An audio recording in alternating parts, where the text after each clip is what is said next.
Questo video è sponsorizzato da CardRaider. Clicca sul link che troverai nel testo di questo video e avrai diritto a un bonus di benvenuto di 2 euro spendibile sul loro marketplace. Benvenuti cari amici su Underground Sea per un video dedicato all'EDH con un occhio al budget, come sempre coadiuvati dal canale YouTube Dungeon Landers Guide per una nuova build che prova ad affrontare il formato multiplayer con un investimento contenuto.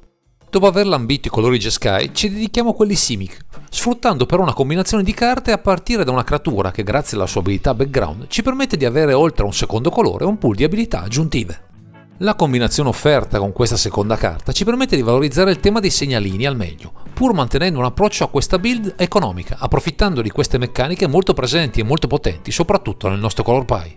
Questa volta vi parleremo di Volo, Itinerant Scholar e Master Chef.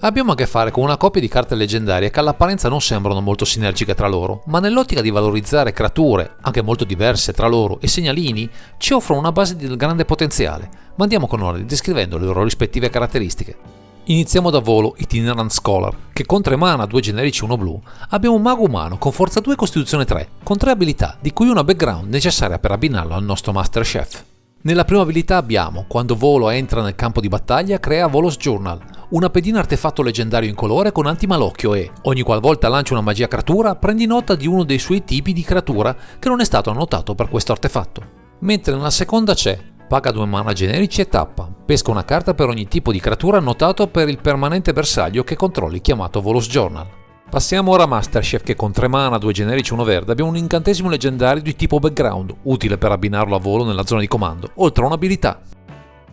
La sua abilità recita: le creature comandante che possiedi hanno questa creatura entra nel campo di battaglia con un segnalino +1/+1 addizionale e le altre creature che controlli entrano nel campo di battaglia con un segnalino +1/+1 addizionale. Se da un lato Volo con il suo diario ci offre un ottimo motore di vantaggio carte, se ne anelleremo creature diverse con l'avanzare della partita, il background dall'altra ci permette di accrescere la forza e la costituzione delle creature in campo, aggiungendo segnalini +1/+1 a profusione. Questa meccanica, molto presente e ben supportata da diverse carte funzionali, ci permetterà non solo di avere abitanti ingrossati in campo, ma anche sinergie ed effetti utili a sovrastare in risorse tutto il party, a dispetto del nostro budget risicato. Nulla da stupirsi quindi se con questi Volo, Itinerant Scholar e Master Chef arriveremo a tenere testa anche agli avversari più rissosi, perché dalla nostra non avremo soltanto un color pie tra i più potenti del formato, ma tante sinergie vantaggiose, come di consuetudine per le build a base Simic.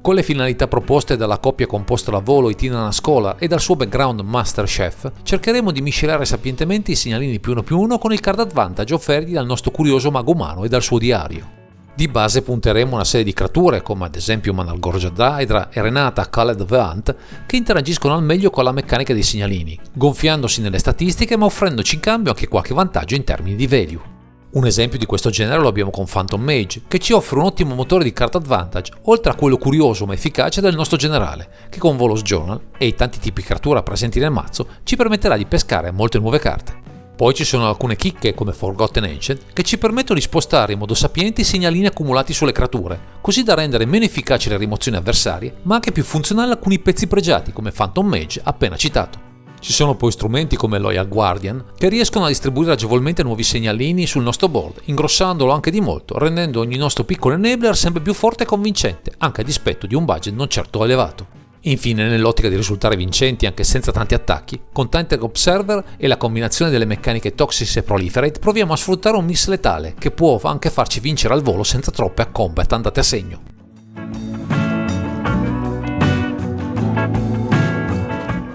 Viste le premesse attorno a questi Volo, Itinerant Scholar e Master Chef, non potremo esimerci da giocare al più presto al nostro generale, recuperando il suo diario così da avviare in fretta i vantaggi offerti dal background e in generale da tutta la nostra lista. Fondamentali, visto il costo di cast di molte delle nostre carte, gli effetti di ramp, a partire da alcune creature, come Fertilid, Myra Leaf Pixie e Migratory Greathorn, che in parte si integrano al meglio con i vari produttori di segnalini, così da avere in fretta il mana necessario. Anche con diverse magie tra Eureka Moment, Expand the Sphere, Explore, Grow Spira, Joint Exploration e Vassal Surge, proviamo a spingere sull'acceleratore, strizzando però l'occhio anche al vantaggio carte, fondamentale per tenere alta la pressione in campo. In più, con una serie di creature tra Coin Oracle, Cold Ice Selkie, Willow Blossom e Zemeckis Guildmage, aggiungeremo elementi in grado di darci nuove carte, oltre a proporsi come possibili bittanti nel caso riusciamo ad incastrare qualche effetto per gonfiarne le statistiche.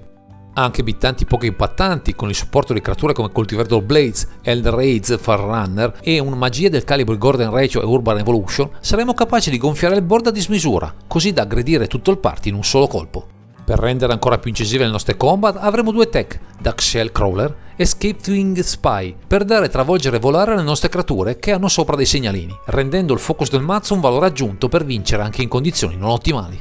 A supporto dei segnalini approfitteremo di un'altra meccanica, proliferare, con carte come Courage in Crisis, Ezuri Stalker of Sphere, Melfox Skydiver, Rolorakis Epes Hybrid e Tumlinberg, prediligendo le creature che possono a loro volta picchiare pompate i nostri avversari. Inoltre, con due tech particolari, Croaking Counterpart e Volo Guide of Monsters, potremo raddoppiare le creature migliori in campo, con dei token aggiuntivi, così da ottenere sia value, con gli ETB sparsi tra i nostri bittanti, sia un board sempre più incisivo. Sul fronte dei counter con Invigorating Surge e Warrior on the Hull Glade, avremo modo di raddoppiarli con qualche pezzo pregiato, ottenendo in un sol colpo combat efficaci o vantaggi enormi a seconda della carta scelta per l'occasione. Come carta dal costo elevato ma dall'impatto enorme in questa build è Double Inciso, una staple utilizzabile anche in altri contesti che guerrilla in efficienza, sia sul fronte dei segnalini sia su quello dei token che raddoppieremo in ogni occasione. E a proposito di generatori di token con il Ridicent Orbital e Hornet Queen, proveremo a popolare il board di tanti piccoli bittanti pronti a essere gonfiati da tutte le nostre tech per riuscire anche a ripartire agevolmente dopo aver subito una rimozione globale. Come ultime tech di contorno abbiamo due un tap effect, uno per le creature, Moongreen Liege, e uno per le terre, per Drake, per aggiungere tipi creature interessanti al nostro diario, ma anche effetti utili per rendere imprevedibile il nostro game plan.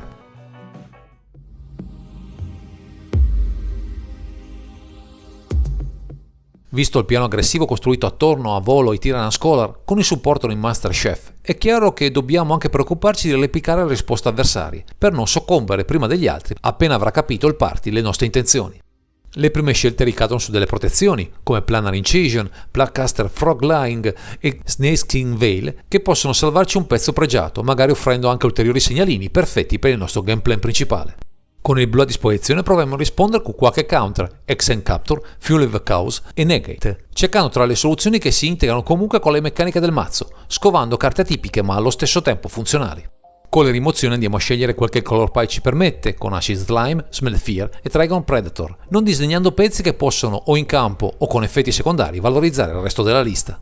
Perfette per una certa flessibilità nell'azione alcune carte modali tra Deceive Daniel, Give Take, Incubation Incongruity e Naturnator, così da non ritrovarci carte poco funzionali in mano, magari nelle fasi cruciali della partita. Per replicare le meccaniche del cimitero o a carte poco gestibili dal nostro color pie, con carte come Scavenging Ooze, Aetherrise e Manowar, proveremo a estendere le nostre possibili risposte, pur mantenendo il focus sul gameplay principale. A supporto andremo anche a scegliere qualche tech di contorno tra Bioshift, Ride of Avalanche e Sludge Monster, così da stupire il party con soluzioni poco note, ma adatte a replicare colpo su colpo l'intemperanza degli avversari più scafati.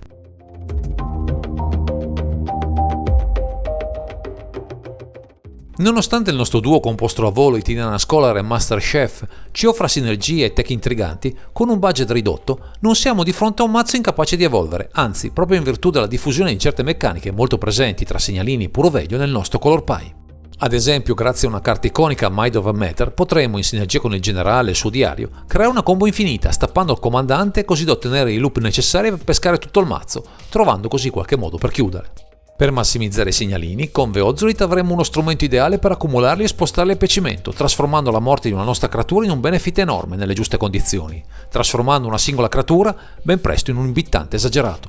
Con le strategie dei segnalini già presenti nel mazzo, grazie alla combinazione di Peer, Imaginary Rascal e tutti Imaginary Friend, adotteremo due creature ottime, unendo effetti di incremento dei segnalini con un motore di vantaggio carta enorme, perfetto per dar benzina alla nostra azione. Infine, come non citare The Green Angel, una carta molto potente che viene ulteriormente valorizzata dalla presenza di creature grosse in campo, che gonfieremo a nostra volta con questo artefatto iconico, che ha come unico difetto di essere molto esosa da acquistare.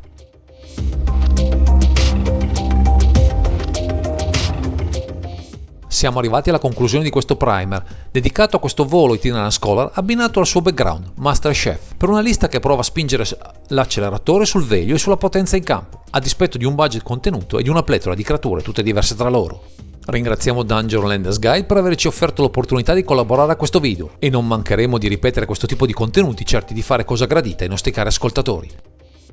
Direi che questo è tutto per questo video, grazie per averci seguito e non dimenticate di commentare, condividere e sottoscrivere il canale per ritrovarci sempre qui su Underground Sea.